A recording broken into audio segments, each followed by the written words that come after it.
Olá, jovens, tudo bem? Mais um vídeo de resolução de exemplo para vocês. E para este vídeo aqui, o enunciado do exercício escolhido diz o seguinte. Diz lá que na figura 1451, essa figura aqui à direita, a água doce atrás de uma represa tem uma profundidade D maiúsculo de 15 metros. Um cano horizontal de 4 centímetros de diâmetro atravessa a represa a uma profundidade D igual a 6 metros. E uma tampa fecha a abertura do cano. Então vamos lá. Dá uma olhada aqui na figura, né? Então essa altura aqui da superfície da represa até o fundo, D maiúsculo 15 metros. Da superfície até o nível aqui onde passa o cano, D minúsculo 6 metros. Além disso, ele diz que o cano tem um diâmetro de 4 centímetros. Então a gente vai supor esse cano aqui com uma área de um cilindro, né? Como o volume de um cilindro, né? Então, aonde tem uma tampa aqui na extremidade dele, aqui, impedindo com que saia água, né, por esse cano. E aí lá na questão A ele pergunta assim pra gente: determine o módulo da força de atrito entre a tampa e a parede do tubo. Ou seja, por que essa tampa aqui não escapa, né? Porque tem um atrito aqui numa certa parte aqui que vai acabar prendendo ela. Então vamos começar resolvendo esse exercício. Então na letra A, o que a gente pode entender é que se eu quero achar a força de atrito, eu vou ter que aplicar a segunda lei de Newton aqui nesse caso e tentar determinar essa força, né, resultante, ou essa força de atrito.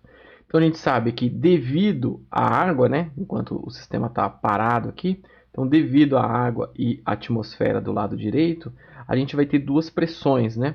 No lado, se eu pensar aqui no final da barreira, né? Então essa aqui é a tampa, nesse desenho, né? Tá simbolizando aqui a tampa. Do lado esquerdo da minha tampa, eu tenho uma pressão 1, que é a pressão oriunda aqui do fluido nesta profundidade D minúscula aqui, ok? E do lado direito da tampa, a gente vai ter uma pressão P2, que aí é basicamente a pressão atmosférica, se eu considerar que isso aqui está no ar, né? Que o exercício não diz nada, então a gente vai considerar que aqui em cima e aqui do lado direito vai estar na pressão atmosférica mesmo. Então, com isso, a gente já consegue escrever quais são essas pressões, né? Eu sei que do lado direito, do lado esquerdo, que é a pressão 1, vai ser o quê? A pressão lá em cima, que é a pressão atmosférica, mais a pressão a uma certa profundidade, que aí a gente sabe lá da nossa aula, a gente já estudou isso, que a pressão vai decrescer aí com a profundidade no valor, vai aumentar, desculpa, com a profundidade, seguindo a relação ρ, que é a densidade do fluido, G aqui representa a aceleração da gravidade local e D aqui que é a profundidade, então, para dentro do fluido, né? Então, eu consigo estabelecer o valor da pressão 1 por essa relação aqui que vem da lei de Stirling, né? Já a pressão 2 é a própria pressão atmosférica, que eu chamei de P0 aqui, né? Pressão externa aqui que eu chamei de P0. Então, com isso, a gente pode escrever o quê? Pensando na segunda lei de Newton, em vez de eu analisar como pressão, eu posso escrever isso na forma de força se eu multiplicar pela área, né? Considerando, apesar da figura aqui mostrar um pouquinho diferente, mas eu vou considerar que a área é igual dos dois lados aqui, né? O exercício não diz nada a respeito disso, então a gente pode supor aqui que a área dessa rolha seja igual dos dois lados, aí, tipo uma rolha de garrafa de vinho, né? Então eu tenho a mesma área aqui em ambos os lados. Então com isso eu posso escrever F1, que vai ser a força do lado esquerdo, oriundo da pressão 1, mais F2, que vai ser a força do lado direito, que é a pressão atmosférica aqui, associada à pressão atmosférica, e mais uma força de atrito, porque o exercício me diz que tem a força de atrito. Então essas três forças somadas aqui seria a força resultante, né? Estou somando todas as forças atuando na rolha aqui. P1 mais P2 mais a força de atrito entre a rolha e a parede, né? E aí, como são só essas três forças, na horizontal, né, obviamente que você teria força normal e força peso aqui da rolha, mas isso é na vertical, então para a gente só nos interessa estudar o sistema horizontal aqui, né?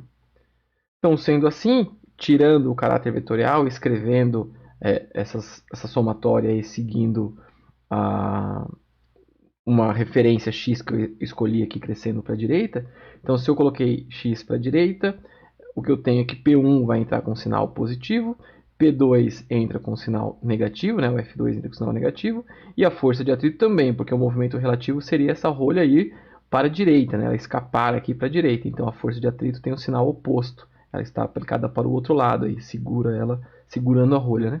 Então entra uma força de atrito também negativa. Com isso, então, eu posso isolar a força de atrito como sendo F1 menos F2 aí. Logo, basta eu escrever essas forças, então, pensando aí, força dividido por área igual a pressão, né? Então, se eu pegar lá a força de atrito, né, aqui da nossa somatória, vai ficar P1, que nada mais é, então, desculpa, F1, que nada mais é do que P1 dividido, vezes a área, né? Se eu passar a área multiplicando aqui, então fica P0A mais ρGD vezes a área. E o F2, que fica P0, que é a pressão, vezes a área também, que é a mesma área A. Então, neste caso, eu posso escrever que a força de atrito é igual P0A menos P0A simplifica, sobra só o termo aqui do meio, ρGD vezes a própria área. Com isso, então, substituindo os nossos valores aí que o exercício nos dá, né? Apesar da densidade da água não ser dada, mas a gente conhece, que é 1000 kg por metro cúbico, a força, a aceleração da gravidade 9,8 metros por segundo, a profundidade D minúsculo 6 metros e a área é a área de uma circunferência, né? Uma circunferência aqui que a gente está assumindo como se fosse um cilindro, então nada mais é do que uma circunferência aqui, a área da seção transversal, que é πr ao quadrado, mas como eu tenho o diâmetro, eu tenho que dividir o diâmetro por 2, então para ser o valor r. Com isso, então, a gente tem aqui a área estabelecida. Se você fizer essa conta na sua calculadora com calma, aí você deve chegar no valor aproximadamente 73,9 newtons, ok? E aí vamos lá, a questão B, ele pede para a gente, a tampa é retirada, né? Então considere um sistema onde rompeu-se aqui a força de atrito e a tampa escapou, né? Saiu a tampa daqui. Aí eles nos perguntam qual vai ser o volume de água que vai sair pelo cano em um período de 3 horas. E aí, como é que eu vou resolver essa questão? Vou fazer o seguinte, a gente tem que lembrar que o volume de água aí que vai sair nada mais é do que a vazão, né? Vezes o tempo. Então, se eu calcular aqui a vazão, o tempo eu conheço, eu consigo estabelecer qual que é o volume de água que vai escapar. E como é que eu vou escrever isso? Lembrando que a vazão é a área vezes a velocidade, né? A área vezes a velocidade com que a água sai aqui, nesta altura d minúsculo. E para eu achar essa velocidade, então, porque a área eu já consigo calcular, eu já conheço, né? O tempo também o exercício nos dá. Então eu preciso calcular essa velocidade V1 aqui, que é a velocidade que a água vai sair pelo orifício do cano. E para isso a gente vai usar a equação de Bernoulli. Então a gente pode usar essa equação que nos permite estabelecer aí essas velocidades em diferentes profundidades, né? Então a equação de Bernoulli nos diz lá que a pressão, considerando aqui o lado direito, né? Do lado esquerdo, desculpa. A pressão mais ρGD, né, nessa profundidade, mais meio de ρV ao quadrado, V0 ao quadrado, que é a velocidade com que a superfície desce aqui, né, o nível da superfície da água vai descer do lado esquerdo aqui. Isso tem que ser uma constante, porque a equação de Bernoulli vem lá da equação de conservação de energia, né, na verdade. Então isso aqui tem que ser uma constante. Então eu posso escrever que isso vai ser igual a pressão do lado direito, que é P0, como a altura D do lado direito aqui, se eu vou analisar nesta altura aqui, marcando como sendo a altura do próprio cano, então essa altura aqui vai ser zero.